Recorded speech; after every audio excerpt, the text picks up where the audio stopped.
There are now people in their mid to advanced teens who have never known a world without the web. Have they developed strange thumbs? Do they have peculiar ways of talking and listening? Do their eyes glaze over when they have to concentrate for more than 30 seconds? No, I don't believe any of that.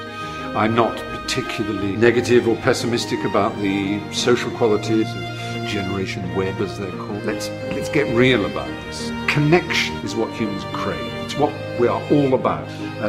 We are constantly in need of connecting with people for friendship, love, knowledge, growth, all the imperatives that drive us as human beings.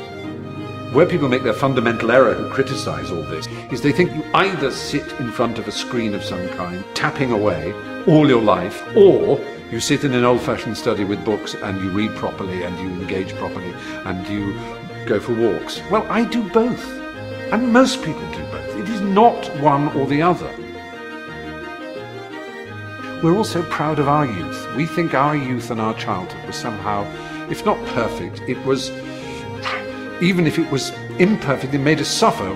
How dare these children now not suffer the way I did? They should be having the kind of life I did, made to read, made to do this. They should not have this freedom, this access. I ought to suggest that it's dangerous, that it's going to go wrong. Well, when cars first arose, people were horrified at the deaths on the road. Horrified. They couldn't believe it.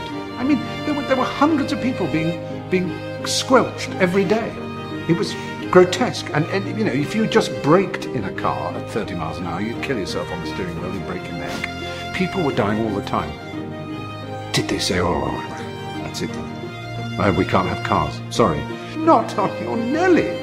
There's a risk-reward ratio here, and for us the reward is so great that whatever the risk is, we try and contain it and understand it at best. But what we don't do is say the risk is too great.